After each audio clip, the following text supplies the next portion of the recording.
The pantheon of Hindu gods comprises around 330 million deities, but only a few major gods are prominent in Hindu mythology. In this video, I'll cover 8 of the most important gods and goddesses in a way that connects them, making them easier to remember. Firstly, I'll discuss the Trimurti or Hindu Trinity, which consists of the 3 most important gods, Brahma, the creator, Vishnu, the preserver, and Shiva, the destroyer.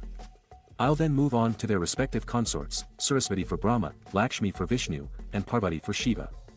Finally, I'll discuss the 2 children of Shiva and Parvati, Ganesha and Kartikeya. Although there are mentions of children born from the union of Brahma and Saraswati and Vishnu with Lakshmi, they do not have the same importance as Ganesha and Kartikeya. In future videos, I'll cover other major Hindu deities like Hanuman, Surya, and Indra. So please like and subscribe to catch those videos in the future. Let's start with Brahma, the creator god. Brahma is associated with the creation of the universe and all living beings in it. Vishnu, whom I'll discuss later, can be considered the god of all multiverses. While Vishnu was in a state of deep meditation lying on a serpent, a lotus flower grew from his navel, and Brahma was born from it. Brahma separated the flower into 3 parts, which form the heavens, the earth, and the sky.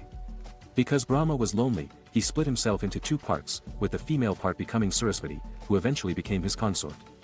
Brahma is usually portrayed in 2 forms. The first form is an all-pervading presence with no tangible form, and the second form is of a bearded old man with 4 heads and 4 arms, seated on a lotus flower. His 4 heads represent creation, preservation, destruction, and transcendence. Some liken the heads to represent the 4 Vedas, the most important books in Hinduism: Rigveda, Yajurveda, Samaveda, and Atharvaveda. In each arm, he carries an item: the Vedas for knowledge, scepter for power, water pot for life, and bow to represent his role as a warrior. Brahma is said to have a lifespan of 100 years, but each day of his life is a staggering 4.32 billion years in human terms.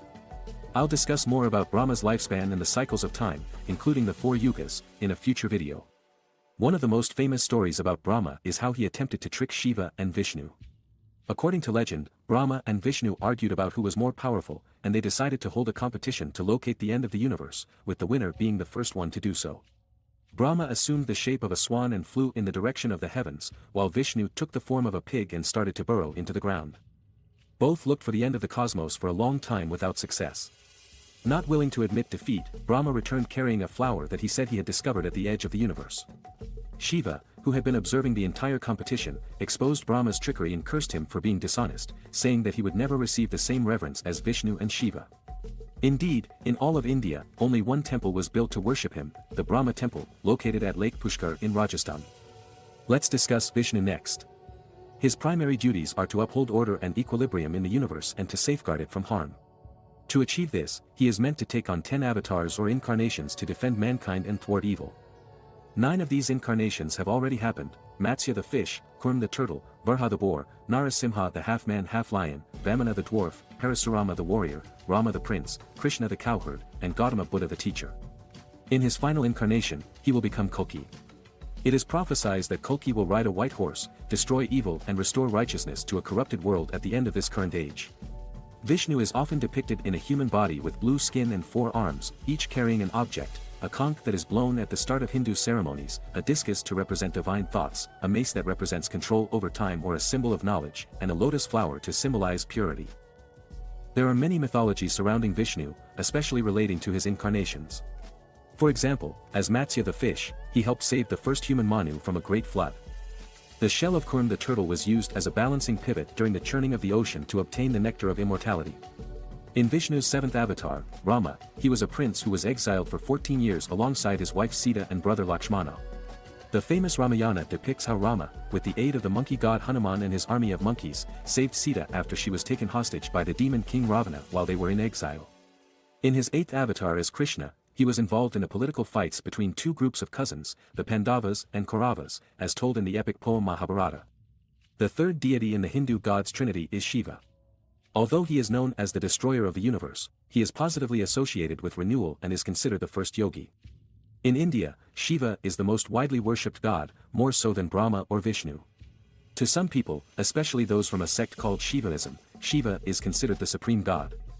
Shiva is often depicted dressed as an ascetic with matted hair, a crescent moon on his forehead, and a 3rd eye in the center of his forehead.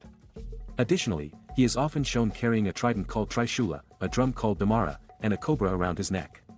Another common depiction shows him accompanied by his family, including his consort Parvati and his two sons, Ganesha and Kartikeya. A third common representation of Shiva is his dancing form, known as Natraja, where he dances the Tandava, which symbolizes the rhythms of life. During the churning of the ocean, a poison appeared, which Shiva drank to save the world. Parvati saved him by clenching his throat to prevent him from ingesting it, which turned his throat blue, giving him the name Neelakantha, the blue-throated one. It's time to turn our attention to the consorts, so let's start with the consort of Brahma, Saraswati. She is often depicted in two forms, a divine and a human form. In her human form, she is often shown playing a musical instrument called a veena and carrying a book. In her divine form, she has 4 arms, with the other 2 arms usually carrying a water pot and a rosary, and is shown seated on a white lotus flower. In both forms, she is beautiful, fair-skinned, and wears a white sari. Her appearance already hints at what she is known for. She is the goddess of knowledge, music, art, wisdom, education, and learning.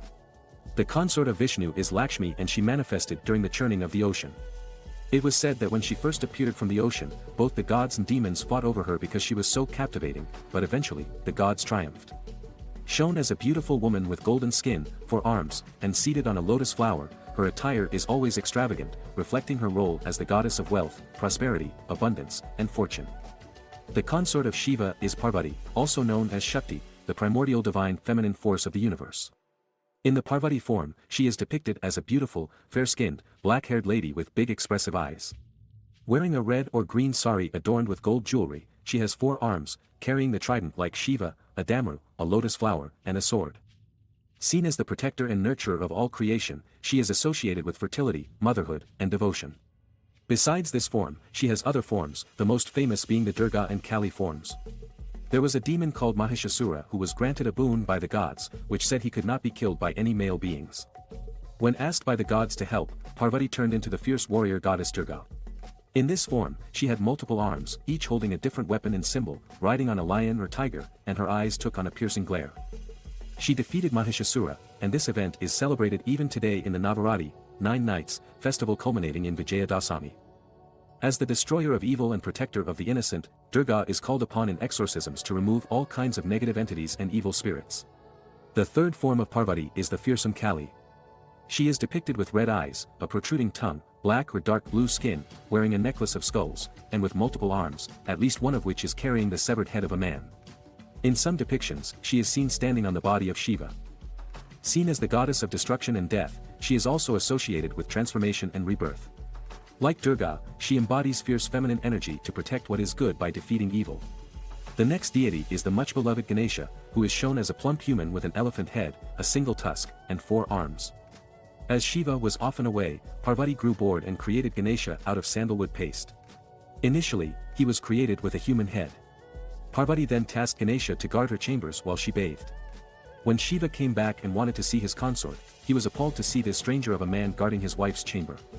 Not recognizing each other and with neither willing to back down, they fought, and Shiva beheaded Ganesha.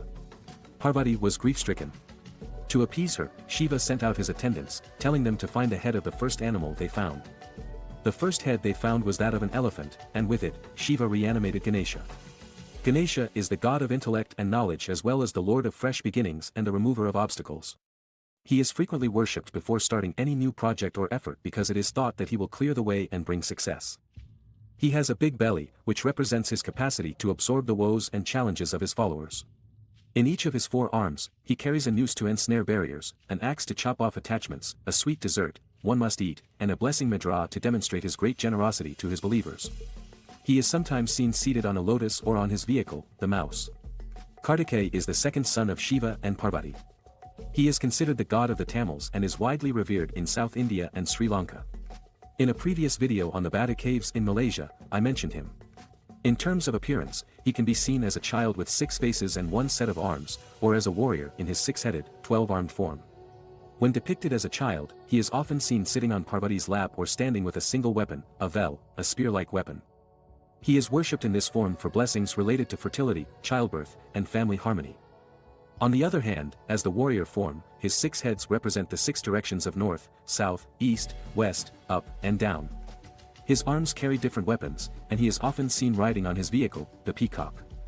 In this form, he is worshipped for youth, vitality, to overcome obstacles, and for protection and success in projects. The most significant story associated with Kartikeya is his defeat of the demon Surapadma, which is celebrated in the Tamil festival of Thaipusam.